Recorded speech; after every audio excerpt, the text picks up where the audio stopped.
Okay, it's probably gonna take us live in a second. Sure. Yeah.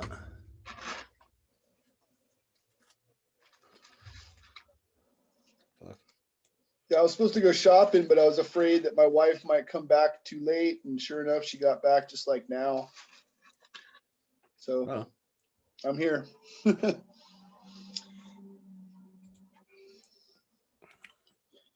Okay, it looks like we might be live, Joe.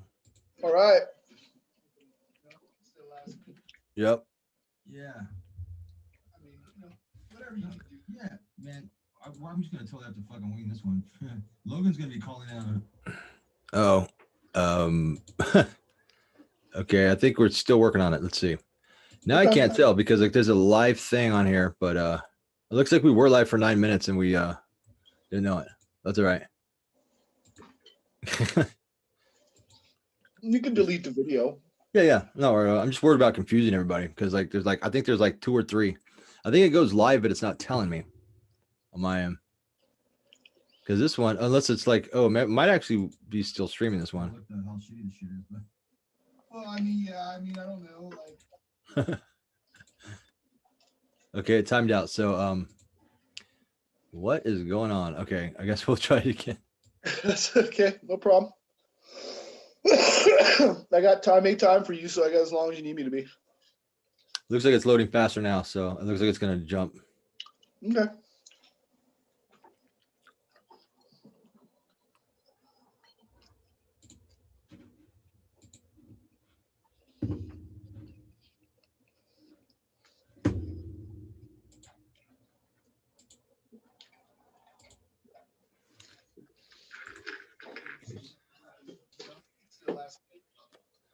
Yeah. I mean, whatever you need to do. Yeah, man. Videos? No, not him. I don't think so. Okay, so I think you're thinking of somebody else, maybe.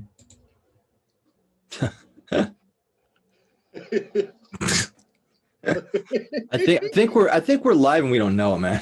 Good thing I'm not like shooting heroin in here or something. Oh man. I think another problem was I think I was signed in my other YouTube account, and so it was fucking me because I'm trying to zoom on a different one. Okay, so I signed out of everything. This is I remember this happened before once too. We can start over. You can send me another link and then start over and. Okay. Although we've probably been live this whole time. I don't fucking know. Oh well. So we have Logan who's going to call in. He's going to be on speakerphone, and then we have another number. Yeah, we're definitely live now. So sounds good. Yeah. So yeah, we have Logan who's going to be calling in, and then we'll take live callers towards the end. Nice. Let me type a message for everybody so they know what happened. Okay. For those of you listening who can't see us, yeah, we had a little technical problem. And we had like 2 live streams going on at the same time and I had to kill one of them. So this is the right one though. Heck yeah. Back on some trip on this. I know, right? It's been a while. It's been a couple months. Yeah. Long vacation, huh? Yep. You enjoy your vacation? Man, I did, man. It was nice. It's been a while since I've had the either I had the time to do it and not the money, or I have the money and not the time. But this time it worked out where I got that paid vacation, right? Right. Right. So you know what? It says now it's saying live stream is offline. How is that? What is going on here? Oh man. Apparently it's giving us shit still. Okay. I'll keep talking as if it's not. Okay, here we are. Now we're live. Okay. Now we got it. Okay, so back to the vacation part, man. Yeah. Basically I either I had the time or the money not the time. And with this the whole Corona thing and everything, it just came together. It was like, oh wow, I'm like getting paid like something. It came out to like $10,000 not to have to work for like 3 months. And I was just like, yeah, I think it's a good time to like go travel up to fucking Seattle and snatch me up a girlfriend and hooked up with a couple friends I hadn't seen for 20 years or whatever. And it was pretty fun. It was pretty fun. Looking to go back up there, or are you gonna stay in San Diego? I'm probably gonna end up going back. Well, I'm definitely gonna go back up there at least another time or two. As far as like relocating permanently, there's a good chance. It's not a little too early to tell for that yet, but I'm definitely planning my my schedule and life accordingly out here, as if I'm going to be moving up there you know. Nice. Well, you'll be Yeah, closer to me at some point. I know we talked about meeting up, but we never get a chance to. yeah, for But sure. but you being closer makes it easy, and you know, you're pretty close to where my family lives out in Maple Valley. So uh, yeah, man, that's awesome. I'm glad you had a good time. You seemed like you were having a fun time, and you did some interviews up there and did some streaming up there. And you know, for Yeah. those who haven't paid attention to Zach, he's been doing videos the whole time. You're right. We're I back didn't. on the trip on this, where we're going to be dealing with the weird and the unusual, and somewhat of the paranormal, and then of course Zach's views of, you know, my own, of course, of you know, experiences or whatnot, even some skepticism, right? Yeah, for sure, for sure. Yeah, we kind of this what started this episode as I was with a friend of mine and we were watching some sort of like ghost show on TV, and he's gonna be calling in here in a little bit after you know, we get the show rolling and stuff, and yeah, and we're gonna talk about like, you know, what's going on, like they say the ghost hunters, as opposed to like, you know, other things that may seem a little bit more legit, as opposed to like, are they ghosts, are they poltergeists, are they entities, are they hallucinations, are they magnetic frequencies due to earthquakes or power lines? I mean, there's all kinds of shit. Is it, you know, Or part of a psychic projective? projections from our own mind, right? Absolutely. Outward, I tell you you what, know. I've done some DMT and seen some motherfucking aliens and ghosts, so I can attest to this, that your mind can do some strange things, especially on the Oh influence of yeah. psychedelics. I mean, Oh yeah, yeah. I mean, not putting anyone's you know, experiences down that they had. You know, I've had my own ghost experiences and entity experiences. yeah, you know what, Um, Joe, you've had a little bit more than I have, man. I'll tell the Black Spider-Man story in a bit. That's the only one I really think is worth telling, but you had a couple good ones that you want to tell. So why don't you roll it on one of yours, man? all right. Well, this one has to do with the spirit of my father. Um, Me and my father were estranged since I was 16. He was not very mentally stable, um, kind of abusive and such. So after when about the age of 15, 16, I decided, you know, I'm not going to deal with this anymore. No more empty promises and like a partially weekend father coming to see me and his abusive manipulations. I just was done with it. Like, so I hadn't talked to him. And then when I turned about 27, it turned out we got a phone call that he was in the hospital and he was dying of lymphatic cancer. And previous to that, I mean, still had a lot of angst towards my father and how he treated me and ignored me and whatnot. But I I basically you know, my sister and my mom went out to see him, and they had missed him by the time he had died. He passed before they got there. But I was at home, um, just sitting in, you know, at the time I was living with my parents, and I just, you know, moved back, and it was really strange. Like I saw what looked like a shape. Like my room was like probably about as big as this room. I don't know exactly the measurements, and it was basically a bed and a nightstand with a TV on it, more like a dresser. And I saw what looked like something like my father's shape. I don't know if it was just me, but it looked like the absence of form. Walked into my room and looked, and then my TV and my nightstand fell down. And at the time, I felt inside, like, you know, being, in my opinion, as sensitive as I am, and having these experiences, that it was my father. And that night, I went to bed, and when I woke up, a voice from my head said, "It's time to go to school, Billy." And I saw what looked like a representation of, like, you know, the junior high school I went to, or elementary school. And my father, that's what they used to call him. His family used to call him Billy. Huh. And it was, you know, that one was pretty powerful for me. You know, I mean, at that point, like, I was still in doubt of like what I was experiencing and whatnot. But like, that was, I mean, it was kind of coincidence that had happened to me. And then I had another experience at one time where a lot of the times when I think that I'm having like an experience with like an entity, whether it be a darker entity or like I don't know how to explain it, they seem to come to me in like very vivid dreams. And and it almost like seems like like I don't know, like a lucid dream, like with how they would describe a lucid dream, but it's more personal than that. Like they almost have like a message. I had one with what I thought was a dark entity one time, and I remember it pretty vividly. Like the entity looked like a heroin, skinny heroin addict wearing like a poly leisure, like white disco suit kind of thing, but very greasy and grimy. And I remember it like talking to me, like it was saying, well, let me in. Like, you know, I'm your friend, I'm your buddy. And it was kind of like serpentine kind of thing. And every time I could barely see it, like its face had long, kind of dirty hair, oily hair. And like, it looked, when it looked at me, its eyes would go from like a light blue to a light red. And, you know, I basically I told it to go fuck itself. Like, I'm not going to let you in. Like, you got no power over me. And it got really like intense, like, let me in. And that's when I woke up. So you can't really tell if that's a dream or not, right? I mean, you say you're dreaming this, right? Is that really a dream, or Well, is I've that? had a lot of those kind of dreams where it was specific. It could be just basically a dream, right? It could be, but I'm talking to other people who've had similar experiences. They say, well, that's how they contact you.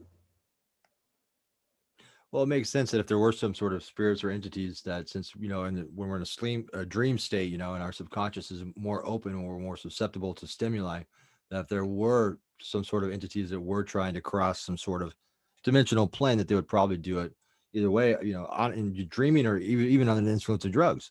When your Yeah. mind is more susceptible, when it's your Well, I've had consciousness and your those on ego is drugs a little too. lower, right? Yeah, I've Yeah. had it on drugs too. I mean, like with DMT, not so much. That was more like internal. Sure. But with like LSD and like mushrooms for sure. Like mushrooms were actually the most, especially when you're taking 4 or 5 grams. But I mean, even that is like suspect to most people. It would probably automatically not make me a good witness. But in my opinion, yeah. And it doesn't happen all the time. It's not like it's a regular thing. It's just every once in a while you just happen to be at the right place or the wrong place at the right time or wrong time, and like something tries to contact you.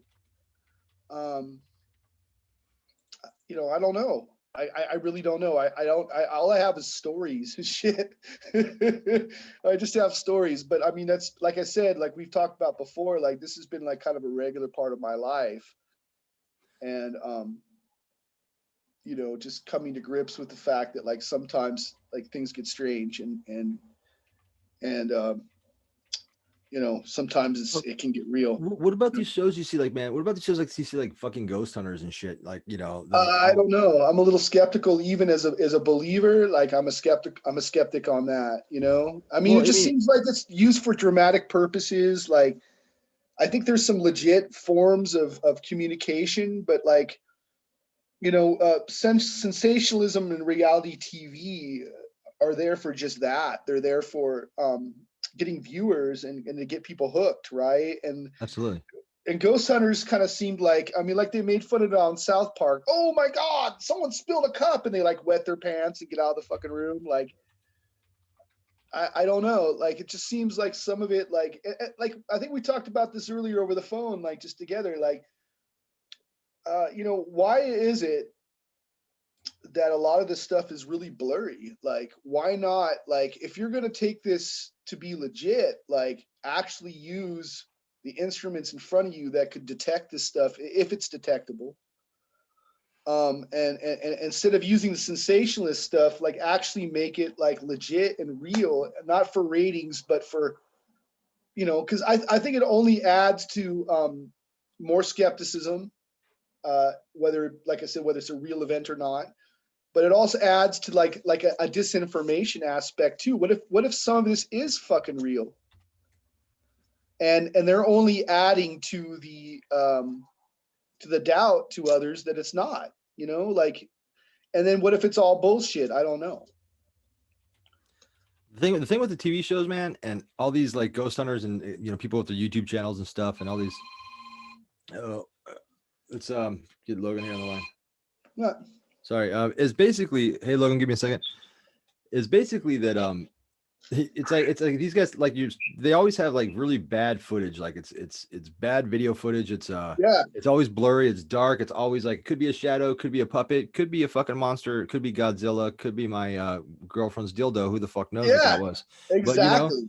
yeah. And then it's like these guys have so much money, and they're so convinced, but yet the one that I was watching the other day, man, this guy had like his whole house is possessed. And he's been chasing this ghost around for years, and not a single video footage he showed was really visible. Like I could understand maybe he couldn't get the entity very well, but even the whole background and the lighting, every room was always far. It's always faded. It's always foggy. It's always fuzzy. The lights are always shit. It's like, dude, it's like I have a $200 camcorder, and I'm gonna when Logan talks in a second, we're gonna offer this guy. He has his big YouTube channel. I'm gonna offer him a free $200 Walmart webcam corner that I bought, because the thing makes fucking great fucking video, man. Even at night, like this Yeah. guy won't even invest in that. So it makes me feel like he's intentionally putting up bad video footage because it's a hoax, and he doesn't want anything clear with high definition. That's easily yeah. even a cell phone would do better than the videos than he's got. So here's Logan, Well, man. yeah, you kind of need to have like a camera with all the fucking gadgets on it and different filters too. I mean, like you need infrared, thermal visioning, like you need electromagnetic spectrometer, like all that shit. Like if you want to be a ghost hunter and you want it to be legit, if you're having activity in your house, that activity in your house should be able to speak for itself, right?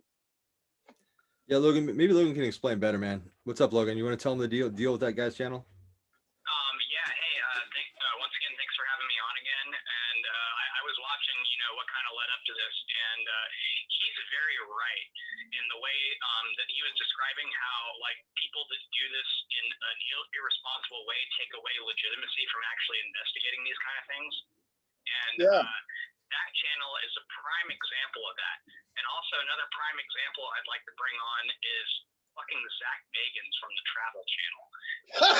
In order to discredit ghost hunting than any other person that's ever been on TV. And if you watch his movie that was obviously a flop because it was so bad, Demon House, you can go on YouTube and get it, or I think it's on Netflix, but it is the worst pile of shit I've ever seen. And among other things, so first of all, when you want to investigate a location that has paranormal activity, actually the first thing you need to do is figure out what elevation the property is on, what geological situation the property is like dealing with, because these things are magnetic. We know that.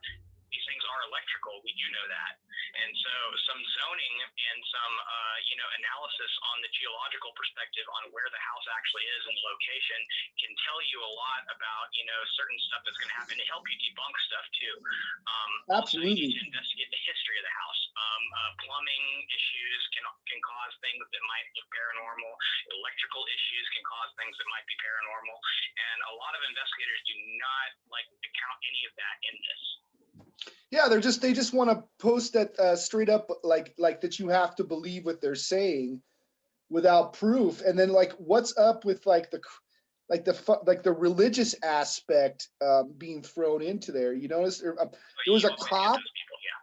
Yeah, there's the cop that is from New Jersey or whatever, who is now an exorcist and goes into people's house and acts like a fucking asshole to him and going, oh yeah, you brought this shit in, and then like, does the whole what was the guy who used to catch pedophiles like on Dateline and shit?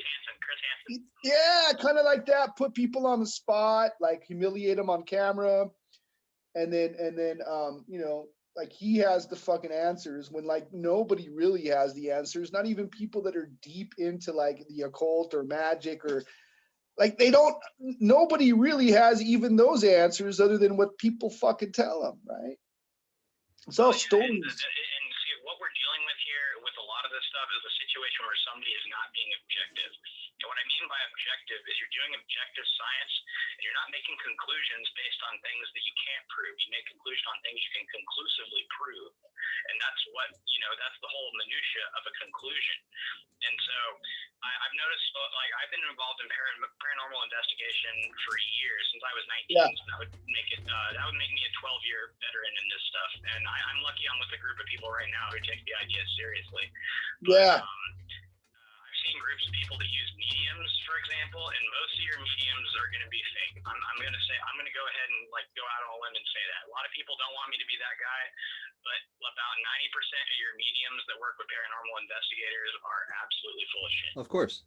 Of course. Yeah. So are the people who are posting these fucking ghost shows and are claiming to have supernatural experiences with ghosts, but yet can't get a fucking clear video of them, you know, to save their lives. 90% of those people are fake too. The other ones are probably just not delusional, but mistaken. I'm sure there might be some that are having actually real supernatural phenomena, but I think it's probably a very, very small percentage, if any. Very. Absolutely. You know, and then once again, it's you know, like my stories, it's kind of like just a story, right? You know, but yeah, they really need to take it like a neutral objective, like scientific like study on it, and it's good to have someone like you on here who's been doing it for so long. And would you say that some of this stuff might be like psychic projection too, from someone's natural fucking abilities, just projecting something? I mean, that's the idea of a poltergeist, right? Well, yes, I'm glad you asked that. That was another thing I wanted to elaborate on. So we have several cases where this is actually very apparent. So if you'll remember the historical case of the Enfield poltergeist, have you ever heard of that? Yeah, not as, but I've heard of it. Go ahead, please tell us. A lot of people that are in the paranormal community will want to say that was 100% fake.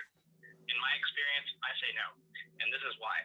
So in the 4 very severe poltergeist cases I've investigated where I actually saw stuff happen that could not be disproven, and it was a legit poltergeist case that was very much affecting the family and causing a lot of problems, there was always a teenage girl in the house. Every time. So you think it's puberty and menstruation? Well, I mean, there's a lot of stuff we don't know there, but all the most severe poltergeist cases I have encountered, there was either a teenager in general, but usually a teenage girl. And teenage girls are very emotional, and they have a lot of mental power, I think, that a society doesn't really want to, you know, let them know about. Maybe that might be a thing. As I said, I'm objective, so I'm not going to say either way or. But of the 4 cases that I saw where it was a serious problem, there was a teenage girl in the house that was dealing with a lot of mental issues. Huh. That wasn't my girlfriend? No, I'm sorry. What about, I have a question for you. What about like areas of natural electromagnetic occurrence? You know, like vortexes and stuff, areas that of the earth that produce that energy naturally. Have you ever run into that? Yes, and I can also comment on that. So some of the viewers might be aware of a situation called the Bigelow Ranch or the Skinwalker Ranch. Yeah. And that was a very prime example of that. And there's a lot that we don't know about that circumstance, but these so-called hotspots are exactly what you're describing. Yes, that does happen. And unfortunately, I have a very limited understanding of that as much as I've investigated it. Okay. Yeah, there's also one out here near in Montana called the Montana Vortex too, where they have David Paulides was recently doing a video where he was showing this guy who had bought, this physicist that bought the property, was studying it. And he was saying that there's not just ghost activity, but you know, weird animal, cryptid, Bigfoot, UFO activity too. Oh yeah, and since you mentioned him, I'll go ahead and throw in a recommendation. David Paulides' work is very good. So he was a police detective for a lot of years, and he does the Missing 411 book series. If you haven't got those books, viewers, I'd recommend you get those books. They're very interesting. Yeah. And I 100% stand by his work. He's very objective, and he has been attacked for this. Well, you know, man, it's kind of like the Bermuda Triangle thing, where they think that maybe there's like some sort of weird electromagnetic vortex or pulse or whatever. But then, you know, when some other rational scientists come at it and approach it on a scientific and statistical level, right, and don't believe in the, you know, that there's a vortex, and don't believe that there's monsters or aliens or whatever, they're like, oh, okay, well, you know, it's because of the geometry of this amount of space, in this ocean, you can go there. Then there's like, and they look at like the disappearing ships and aircrafts and stuff throughout the history that's documented. It's like, oh well, this Bermuda Triangle actually really isn't that unique. That there's a lot of places around the world that do that. This one happens to get a lot of the attention. There's about 6 of them actually. So I mean, and more that we don't know of too, like especially what they believe that a lot of these occurrences might be out in like forests and stuff too, right? Out in the woods. And David Paulides himself, it says they're like near bodies of water too, which is very interesting. What about experiences near like phone lines and electrical lines? Have you ever had to any experience with investigating that?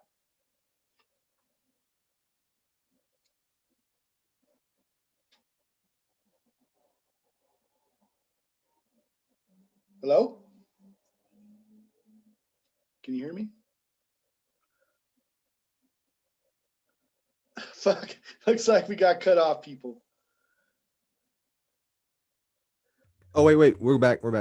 Okay, we're back. Okay, so I was asking about electrical lines and interference near power lines and stuff. Have you investigated those kind of situations too? Yeah, as I was saying, that we had one incident where it was easy for us to shut off the power to the entire house, and we did, and we didn't have any activity that night. I don't know if that correlates with that, but I thought that was interesting. Oh, very good, very good. What about darker entities? Have you ever had to investigate something that might be more sinister? Yes, I have. 2 occasions actually. You mind talking about that with us? What was her name, man? What was her name? We'll talk about my ex-girlfriend later when I'm a little bit more drunk. But All right. I did deal with a priest for a while who was actually a student of Father Amort, if you know who that is. We'll call him Father Manuel, and this was in Michoacan. And I actually witnessed an exorcism that he did on a 14-year-old boy. And we're talking a really small kid that threw around 5 vaqueros like they were ragdolls. And wow. That was pretty scary to watch. And a little background on exorcism and why I don't have a video to share of this. So when the Catholic Church approves an exorcism, it is filmed and a psychologist is required to be present, but those videos are kept very private. Those aren't going to be on the internet. The Vatican keeps those. As soon as they record that video, it goes straight to the Vatican. And I was very lucky to be able to participate in that because the psychologist was a girlfriend of mine at the time. This was about 3 years ago. And so interesting stuff that happened that I can relate from witnessing it. He developed physical lesions on his skin during the exorcism. And I'm talking like, how you develop an infection or a rash on your skin, and it takes like maybe 3 or 4 weeks. This happened in a period of an hour, and the lesions became like actual like pits and infection. Sounds like herpes, man. Is that ghost herpes? I mean, I don't, that was pretty scary to watch though, and I did watch it, and it did happen. And I can talk about that at length because I know about several other incidents and some videos you can actually watch of it happening if the viewers are interested in that. Please go into detail.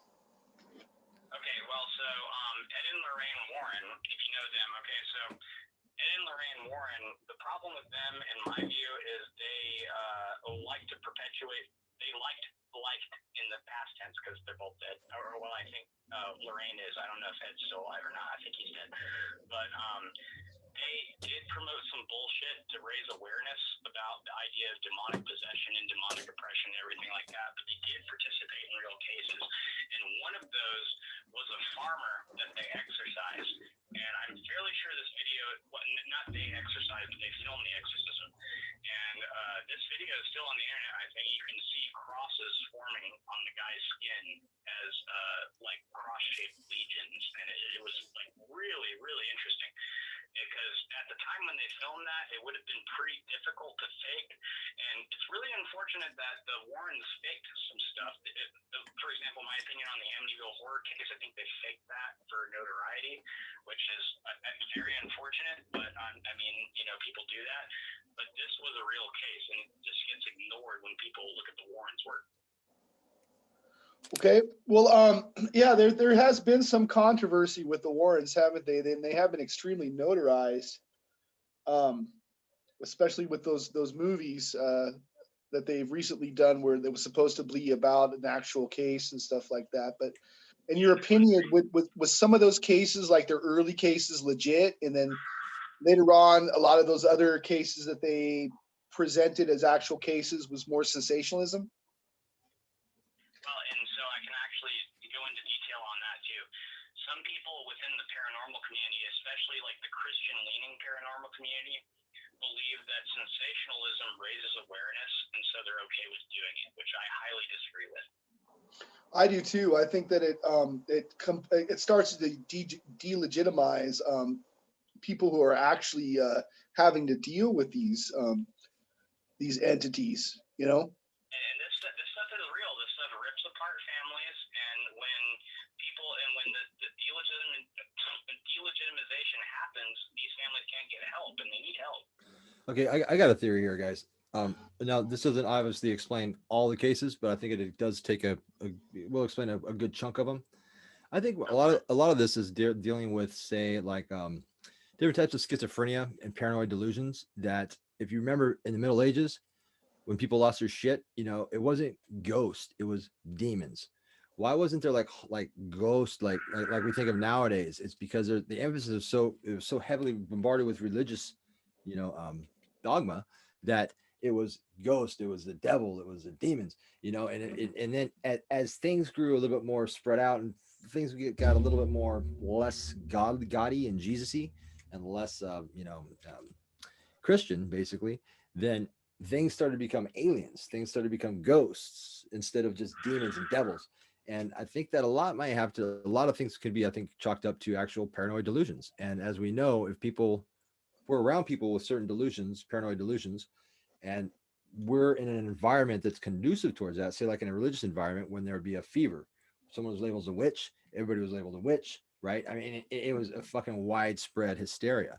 And I think that might be happening, some sort of transition from the mental health issues into the, you know, into the open. And now, instead of people seeing devils and demons, you don't hear people don't get attacked by the devil anymore. Satan doesn't come up and rape people anymore. Now it's fucking abducted by aliens and shit. And I don't know. There's a possibility of that, but I mean, it's a certain percentage of cases anyway. Maybe.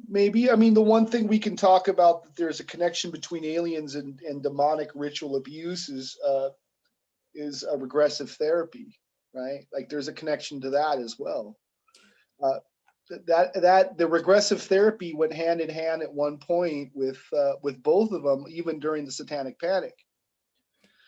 But the progressive therapy during the Satanic Panic, they were also being led, because they're absolutely also aware, absolutely Yeah, right. The psychologists that were getting involved during the Satanic Panic very much contributed to the problem.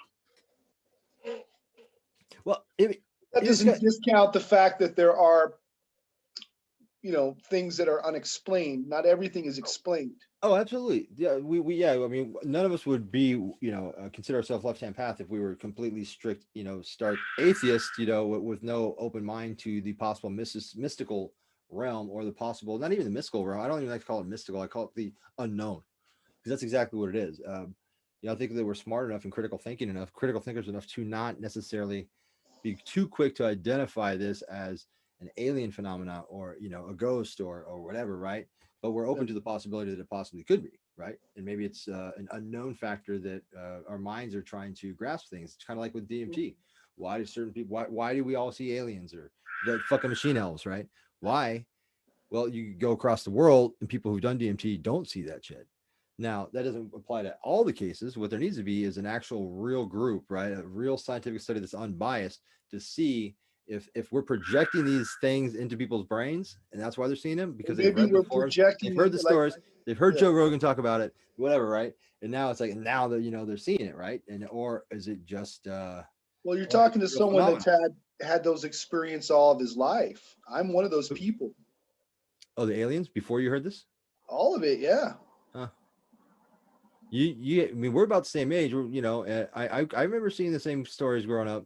I remember seeing the same movies too. Yeah, but I mean, these aren't stories. These are just my experiences. I couldn't tell you whether or not like they were real or not, but I'm someone that's had all those experiences, like random shit. Like and to me they're very real. Whether they are or not is but like I can't say that I can control that aspect of it. Like I've never been able to go like aliens come here. It's always been a very random encounter where I've seen a UFO or I've seen a ghost or I've seen something like that. Like I've never had, I mean, other than as of some recently where I'm trying to learn how to meditate and control it like a little bit, you know, but I mean, that's been my reality. Okay, and if you guys don't mind, I can actually elaborate on that a little bit. I'm glad you brought that up. So we can, if we look back in what we have recorded as far as like scientific data for exorcism in general and demonic possession, demonic oppression, demonic whatever, we have Malachi Martin's work, obviously, and he was a priest exorcist for years, and he was very public about what he did, which is very uncommon among them. And so Malachi Martin, for example, recorded instances of possession in mental hospitals among non-religious people. And if you go back through his Art Bell interviews, when he talks to Art Bell about the idea of possession, he very clearly states that you do not have to be Catholic, you do not have to be Christian, you do not have to be religious to have demonic possession and problems with that. And so he had a very, in my opinion, limited understanding of that. And then we fast forward a couple of years to a guy called Dr. Stephen Greer. Do you guys know who that is? Oh yeah. Yeah. Yes. Yeah. Okay, so Stephen Greer kind of broke new ground in the aspect of spirituality, and like what he calls CE5 protocols is how you can interact with whatever these beings actually are in a pretty safe way. And so far, no one's gone insane or killed themselves or done anything crazy after using his protocols. And so if you're an occultist and you're somebody, or even if you're necessarily a priest, you should definitely look into his work, because so far, what he has done with interacting with these entities has never been dangerous. No, but I understand that. But at the same time, he's kind of mamby-pamby about it. He doesn't believe that any of the entities are dangerous or that they would lie to you if they exist. If his stuff is legit. And I recently saw an article dealing with Dr. Stephen Greer, where one of his encounters might have been flares dropped. Now, I don't know if that was a skeptic trying to get on that, but that was definitely somebody trying to troll him. Okay, for sure. But at the same time, like to say that they're all like positive energy beings there to help out humanity. I mean, in my experiences, that's not the case. Like there are dark and light, right? Just like we are, right? Yes, very much so. And the reason I brought him up is because his CE5 protocols pretty much cancel out the idea of negative entities getting involved in the interaction. And, okay. As I said, they've never had a bad experience. None of his people have ever had a bad experience. So, and like, if you were to compare that to other spiritual interactions, like go all the way back to John Dee's The Angelic Conversations, or people that practice the Goetia, that's basically unheard of. So I found that very interesting, and he's still very active today, and he has not been effectively discredited either. Okay, very good, very good. Well, I had a CE5 encounter myself in San Diego. Oh yeah? Would you like to tell the audience about that? Yeah, sure, no problem. I had a friend, he called me up. He said that him and a group of friends were going out to Alpine, California, and that we were going to go to this lady's house. And apparently at this lady's house, how she described it was that she had been in contact with spirits or ascended masters that had created an area of positive energy. And so she had us this house that was kind of like, out in the middle of nowhere in the woods. And this house had a really big backyard. And it had like kind of a hill that went up like from the backyard, you know, not too far from, you know, her back door. And she's all, it's time, let's go outside. We'll go ahead and try to contact these things, you know, we'll try to see what happens. And almost immediately from the time we went out there, there was like a mist that appeared from the hill. And the mist would start to form shapes like birds and whales. Every once in a while up on top of the hill, we would see a light. It looked like they would just go back and forth and then up and down. I'm kind of a sensitive myself, so I saw like weird, like I couldn't explain it. They look almost like the spirit of my father that I saw. They're like shadows, like they look like a humanoid but without substance. And I saw them coming from the woods. I saw a lot of spirals on the ground. I can't explain it. But I was there with we were there with a big group of people watching this whole thing occur. There was no meditation involved or nothing. Now I couldn't tell you if it was real or not, but it seemed to definitely have like just very odd. And there was kind of I don't know, I kind of felt like I was anxious while I was there too. I couldn't explain it. This is like, I was like 20, 22, 23 when I saw this stuff. Hey, real quick, guys. I was about to ask, do you have any like jitters or like, you know, like nerve spasms running through you during all that? Because that's commonly reported. Yeah. I mean, but like I said, I've had to come to grips that like a lot of the stuff that I'm kind of an empath, you know, like I'm not one that can control it. That's not like fucking X-Men or nothing like that. But I felt that. Yeah, I felt generally anxious, like I had too much energy while I was out there. Yeah, that's very common. That's very common. Okay, and also I'd like to also make note that when we're talking about objectivity, I think the viewers need to understand that none of us really know what this is. We do not have definitive answers on what this is. I have never been able to identify it. And people that want to positively identify and say this is this are not really being objective. Well, you know, one of the things I find interesting, and it's a theory of mine, is much like the poltergeist activity. Like, what if a group of people are able to project this from their own consciousness? What if ghosts, UFOs, Bigfoot, and such might even be a manifestation of our own projection? It could be. But, you know, here's another tidbit I'll throw in. Within my experience, when I've dealt with legitimate cases of, let's say, a haunted location or a haunted person, that can also happen. These things will follow a person occasionally.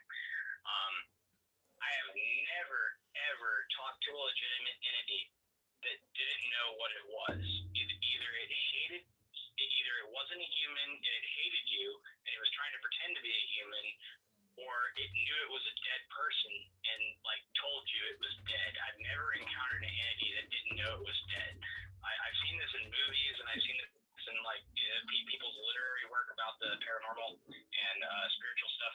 I've never encountered an entity of a dead person that didn't know it was dead. I'll just throw that in there, just like okay. I think that's a myth. Okay, what about this? What about the idea of like spirits that refuse to go to the other side, right, and decide to hop on people? Is that a thing too? Is that a real in your experiences? Like there have been some people that I've looked into that have said that like sometimes a spirit didn't believe in spirituality when they died, and they're you know, specifically like their guides came to take them to the other side, right, and they didn't want to go. So they stayed around. So they went to some places that are familiar to them, like a bar, you know, like a place where there's, you know, I don't know if you guys ever been to I'm sure you've all been to a dive bar before, but you go there and there's this specific kind of feeling of. I can totally talk about that. Okay, please. This is my personal myself theory is, as I said, it's not that the spirit of the person doesn't know it's dead. They know they're dead, and they want to be somewhere where they're comfortable because they know they're dead. Like, for example, if I were to, if some guy were to walk in my house and shoot me, I would haunt Livewire because it's my favorite bar. And I'd go in there and fuck with people for eternity, and that would be my idea of heaven. And that's why I wouldn't really pass on, because I like being in there. And I could bear, and like, you kind of got to put yourself in like the shoes of a dead person. If this is actually a thing, by the way, I'm not saying it's a thing. I don't know if this is a thing, but if you were a dead person and you had a choice as to whether you pass on into the great beyond or just remain where you feel comfortable, that's completely understandable, and I could definitely see people doing that. Okay. Real quick, let me tell my evil Spider-Man story, because that's about the only real like closest thing to what we're really talking about that I've experienced. I'm not even going to consider the Phoenix Lights a ghost story. Drop it on us. That sounds interesting. The evil Spider-Man story happened in like 2009ish. I was out in Tucson. We were camping out there. We were drinking. It was kind of out in the desert a little bit. 2009 Tucson wasn't as developed, nearly as developed as it was now. And there's kind of like a landfill underneath, close to this mountain called Mountain Lemon. I was out there, and basically we're all sitting around drinking. You know, got a couple trucks out there, a bonfire, and granted, we were drinking. No hallucinogens involved, but yeah, pretty good amount of alcohol, pretty good amount of weed. We call that a mild night around there. We're just kind of taking it easy, and and we're drinking and throwing the cans in the side of this. Basically, it's a landfill that they're still building, and it has like a dirt ramp that goes down, and then you can see the like bulldozers and cranes and shit or whatever, dump trucks and shit.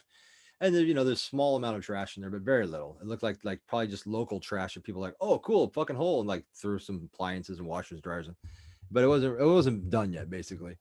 But the walls of the landfill, it was probably like, I don't know, I'd say at least 8 to 10 stories. It was pretty deep, man. I mean, like, and it was straight. It wasn't like a ledged wall. I mean, you could probably grapple up it, but you'd have to have some serious gear, and it would take you some time. It was designed to be flat, right? A flat wall, basically, cut out of the desert floor.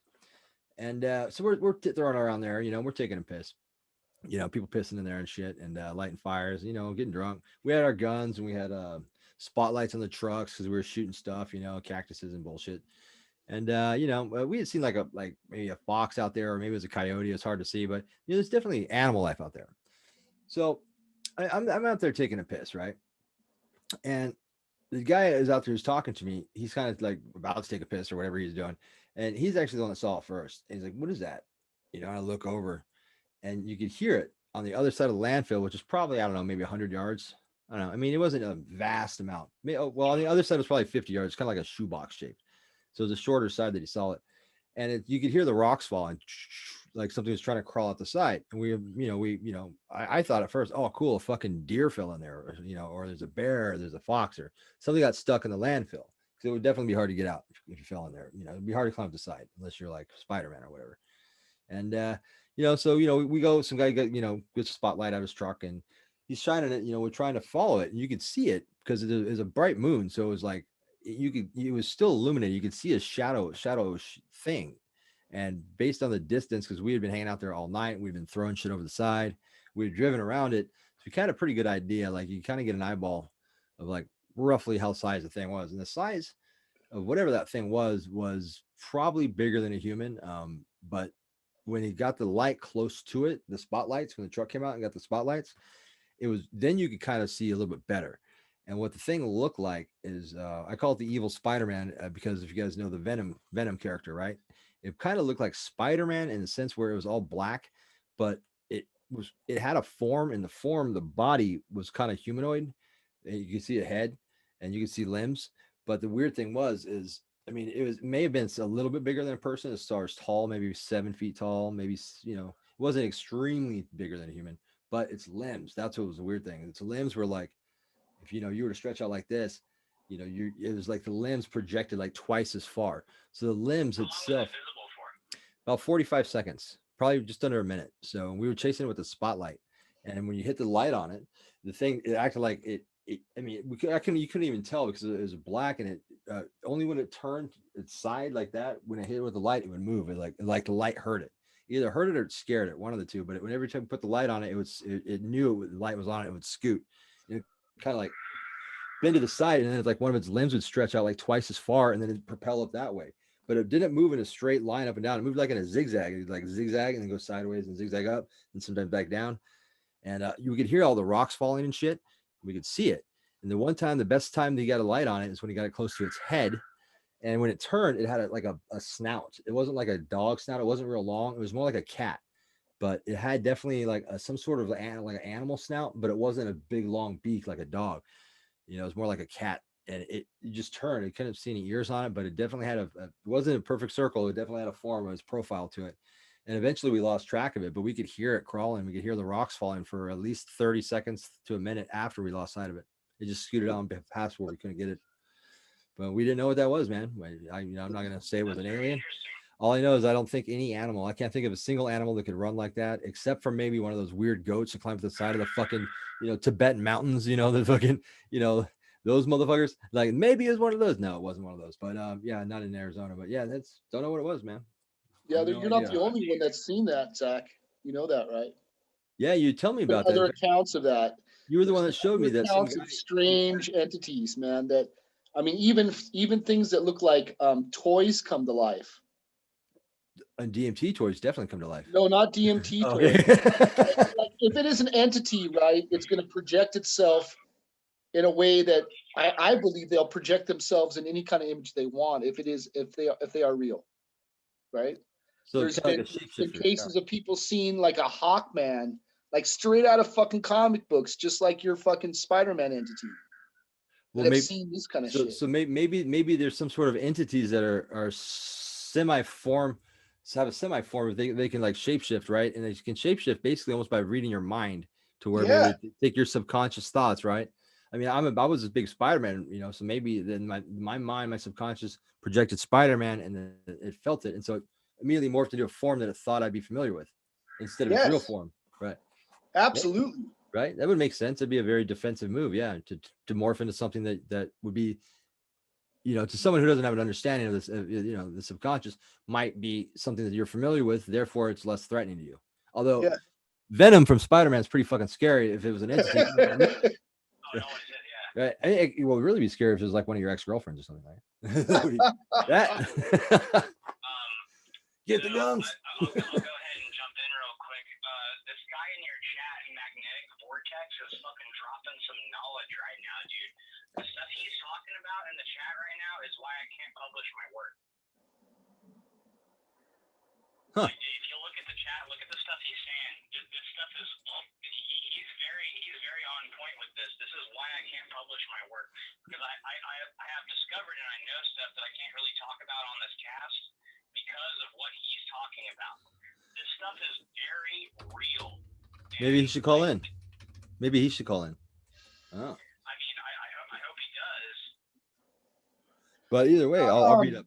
You're from San Diego, right? You live. I've developed about like almost 12 years of work right now on this subject and a lot of others, and I'm very frustrated in the fact that I can't publish it, because if I publish it, not only will my business be attacked, my life will be attacked, and I have to word it in a certain way just enough to get people to get interested in it and figure it out for themselves, but I can't actually like post it anywhere and make it very obvious. And by the way, a lot of the stuff that I've come upon in the past 12 years while I've been researching this stuff is in fact common knowledge in some places. Okay. I have a question for you. You're from San Diego, right? No, I'm from New Orleans. New Orleans. Okay, very good. Okay, so you're from New Orleans. For some reason, and I don't know why this is, but you guys can look it up online. For some reason, there's a lot of UFO activity in East County in San Diego and El Cajon. Well, yeah, that's because it's next to an air base where they test shit. Okay, very well. Yeah, so you think that's a lot of it is testing of like drones or like, but I mean, we've seen some pretty interesting. I mean, so basically, what we're dealing with, and this is both the Air Force and the Navy, to the highest of my knowledge. And also, disclaimer, I am not sharing any classified information. I know this as a civilian, and I've been cleared to talk about shit like this from people that I know in the military. Yes, the military has technology that is about 200 years ahead of what we think technology is right now. Okay, so in your opinion, the soft disclosure that's coming is angled towards probably more than likely Space Force, right? Well, Space Force was a sort of schmooze over what's really going on. As I said, they have technology that's 200 to 300 years above us. And what I will cite on my source of that, you can go to DARPA's website, if we all know what DARPA is. We can go to DARPA's website. And what DARPA claims to do is they solve DARPA hard problems. And that is Star Trek level technology. Okay. And that's stuff that, you know, we won't see for maybe another 100 years, but they are 300 years ahead of what we have now. And that is not classified. That's common knowledge within the military. A lot of people know about this. I think everybody should know about this, and I think it should be a topic of discussion. But unfortunately, I can't elaborate on it farther than that. But I know. Absolutely. So, do you think that they are amongst us, though? Do you think that there are that beings that are actively here from other dimensions, other planets? Yes, ETs have been visiting our planet since ancient times, and they constantly visit. Well, okay, very good. So my thing is, okay, when it starts to get, you know, even with Zach's encounter, right? Like Zach has seen evil Spider-Man. They've had encounters with weird entities that look like comic book characters and fucking even toys. I mean, there's even a weird encounter with like an Alf-like entity. Can you believe that? And that was the same guy that recorded your Beyond Creepy. He told the same story that I sent you about your Spider-Man thing and talked about the other people that seen it. What was I going to say? I was going to say, like, is there like very much like how does that go into the whole idea with even like mythological like creatures being seen, like say werewolves, like vampire encounters? Like there are people who swear that they've seen these things. Is that as much as a part of urban legend and mythology? Is there even an inkling of that being a possibility? So you're asking me about the idea of werewolves and shape-shifting and the idea of vampires. Okay, I actually did put a lot of research into this, and I can give a good answer. So lycanthropy and the idea of shape-shifting into animals is nothing new. It's in every culture, coast to coast, whether you go to Asia, whether you go to Europe, whether you go to the United States. Obviously, we have skinwalkers in the Navajo culture, and we have werewolves or weirs in the European culture. It's the same thing. And I believe, yes, this does happen in some respects, and people were better at it back in the day than they are now. And there's, as I said, different levels of that. And from what I've been told, the idea of the process of transforming into an animal, or at least something that other people would perceive as an animal, is actually very painful and requires a lot of complex blood magic. And there's that theory, and there's the theory that people are just born with the ability to do it. I have never actually met one, and I've been on the res quite a bit and asked about it, and I'm banned from the res now from asking. Well, wait. No, you have met one, man. I've successfully turned myself into a werewolf.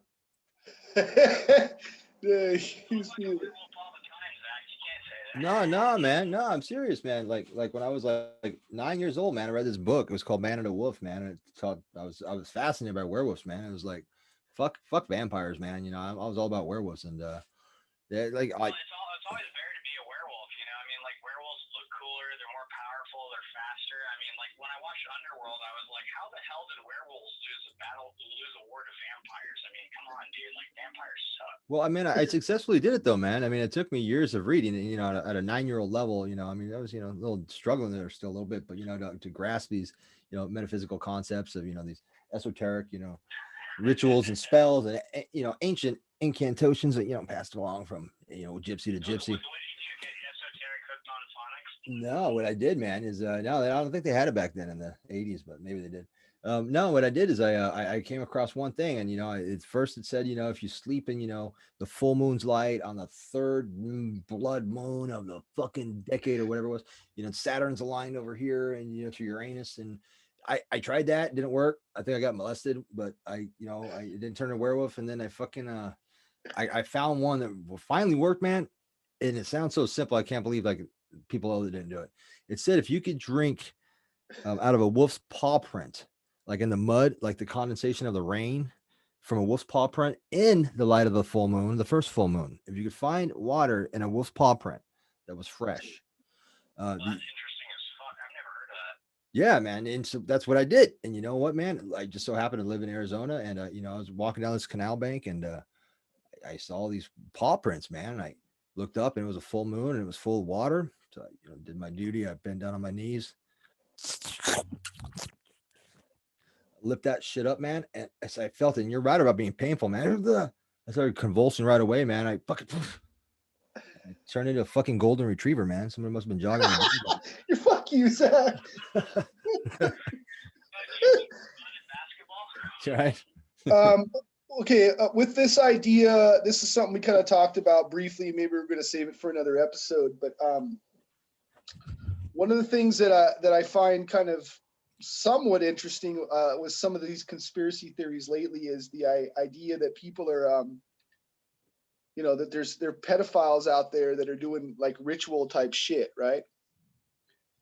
And one of the concept came to me just now was like people that would possibly feed on blood or feed on, you know, energy or fear, right? Is there a possibility I mean, just a theory that like some of these ideas of vampires might have to do with some of this, you know, like legends and stuff might have to do with that people that are practicing the occult have kind of made themselves into these things, like a made psychic vampire. Can you elaborate a little bit or no? Yeah, well, I can actually, and I can actually reference the viewers to a YouTube channel where, okay, so I do mod on 4chan on several different boards, and there's a YouTube channel called the Chaucer. That's CHASSUR. I mean, CHSSUER. Yeah. And he does a YouTube video. He did a YouTube video where he read a 4chan thread where one of Epstein's lackeys posted like his entire history of working with it. It's called Working for Epstein. You can type that into YouTube and you can look at it.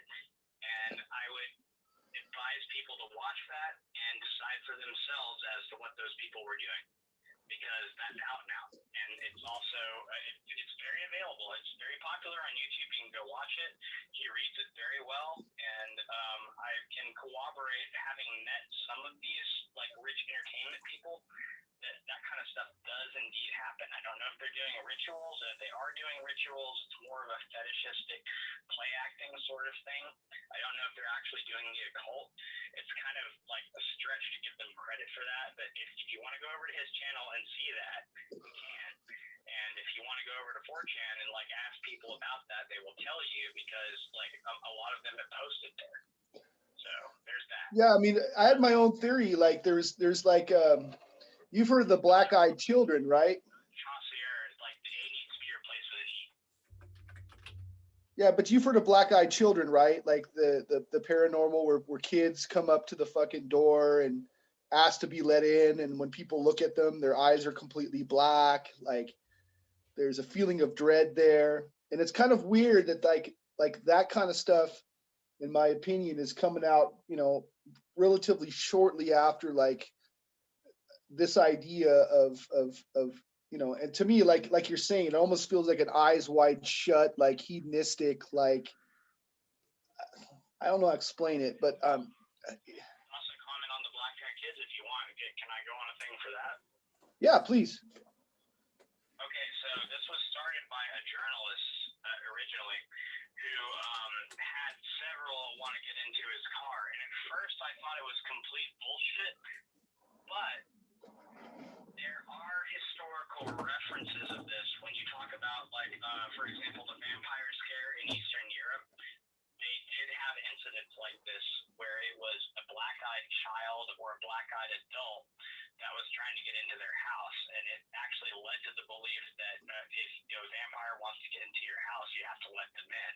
This is not anything new.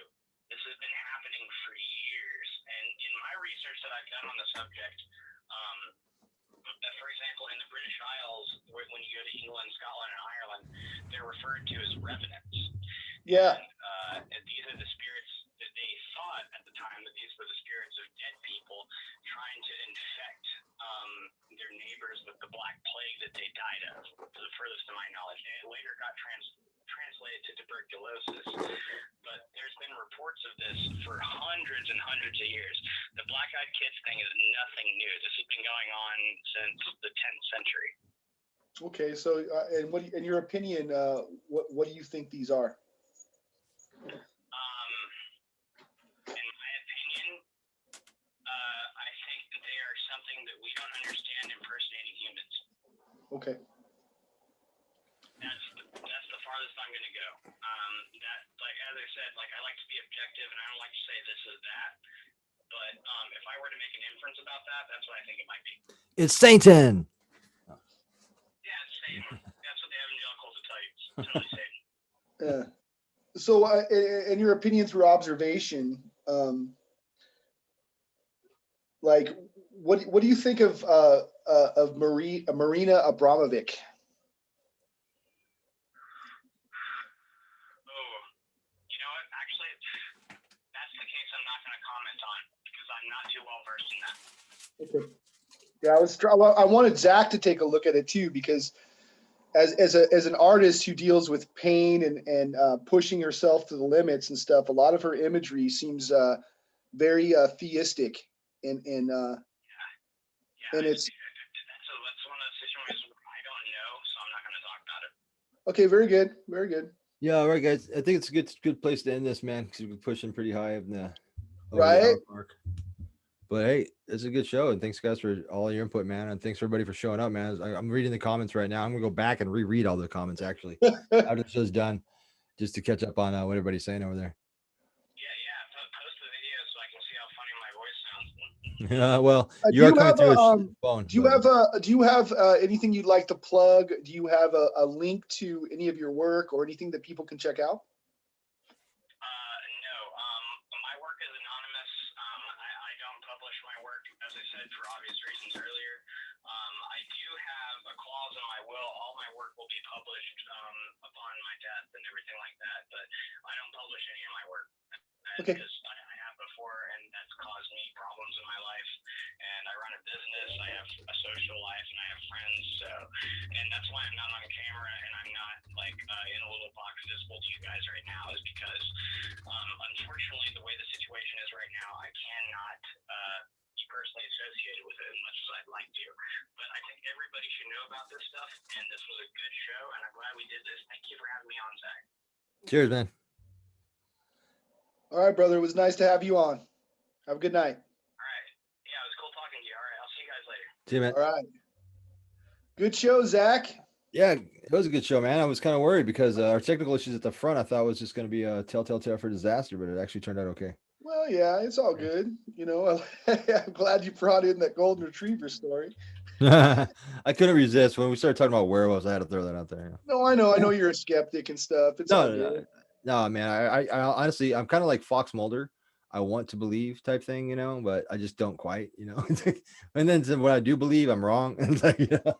Well, yeah, I mean, we don't, claim to be experts in anything. I mean, and even with my experiences, I don't claim that I know exactly what happened. I can only give you my translation, you know. Oh, for sure, man. You know, and it's all subjective, right? Because we're connecting a lot of dots and we're making a lot of leaps of faith and a lot of leaps of speculation and Yeah, a lot of things that have been passed down as truths that never really got validated.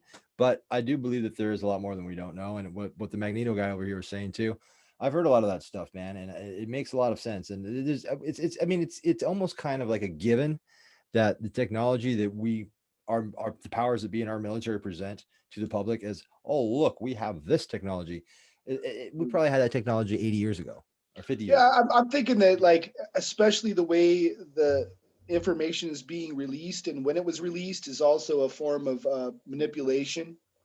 I mean, I'm a believer, and I've had experiences as have you with like the paranormal and what we think were UFOs. But it just seems kind of odd, like the way the information is being released and the people that are controlling that information as well.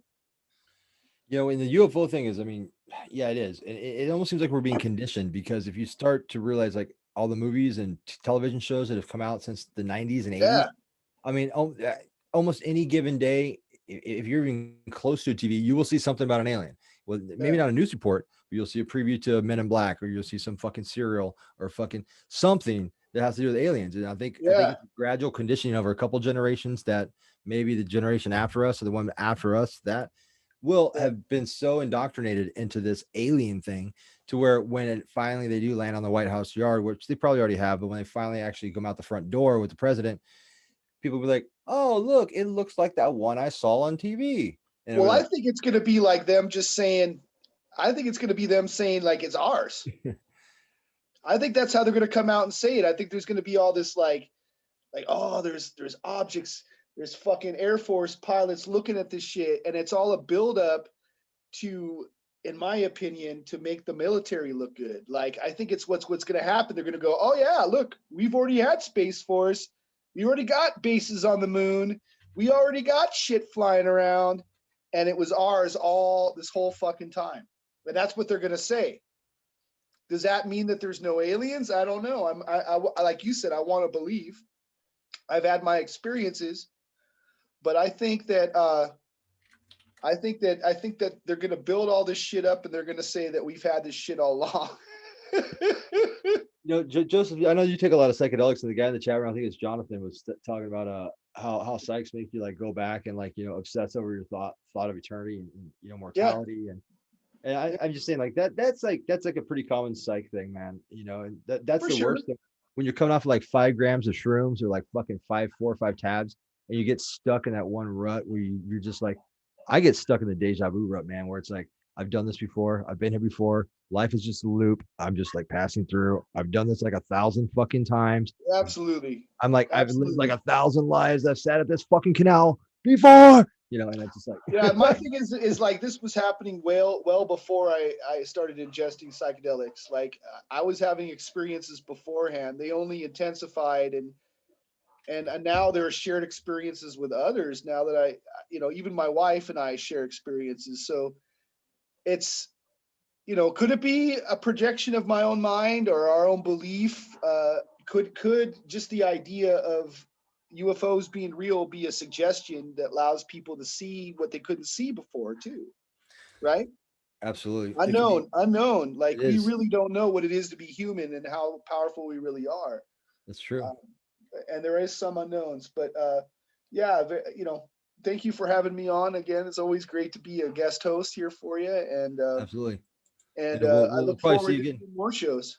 Yeah, absolutely, man. We'll probably probably be doing this next Tuesday. You and I get together and figure out something. If anybody, Absolutely, anytime you need me, brother, I'm here for you. absolutely, man. And if anybody in the chat room sees, is listening to that wants to leave a suggestion, man, we're always open for ideas, man. So, I thanks. would really like to go further into like the new Satanic Panic, though, if you guys are interested in talking about that. I think that it's going to affect not only people in the Satanic community, but I think that this new conspiracy thing is also going to affect, I mean, anyone who's pagan, right?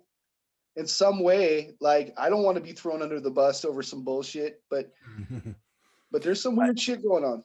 But you know what, man? I almost welcome to bring back the 1980s, 90s Satanic Panic Yeah, over what's going on right now with the Satanism being misconstrued and projected as being some weird political liberal LGBT fucking nonsense when it has nothing to do with Satanism. Well, that's we talked about that too. Like, Right. why is the LGBT community defending NAMBLA, and why is all of a sudden the Satanic Temple like increasing its ranks? I could speculate. We could speculate, but we'll say that for the next show because Very good. whether it's the Satanic Panic specific, or I'm sorry, the Satanic Temples, specifically, or if they're part of something greater, and they're an aspect of that, or if we're just attaching them and it's coincidental, who knows? I mean, it's all worth discussing, and because there's something going on. Absolutely, and I think it's a good one to discuss. But Yeah. like I said, I'm here for you whenever you need it, and thank you for having me on the show. And one last thing, I want to bring back Richard Ramirez. I want to bring back AC/DC. I want to bring back heavy metal, and I want to bring back inverted pentagrams at schools, and I want to bring back the occasional dead cat that somebody like nailed to a wall and had put Hail Satan, spelled Satan Satin, because well, maybe just you, not me.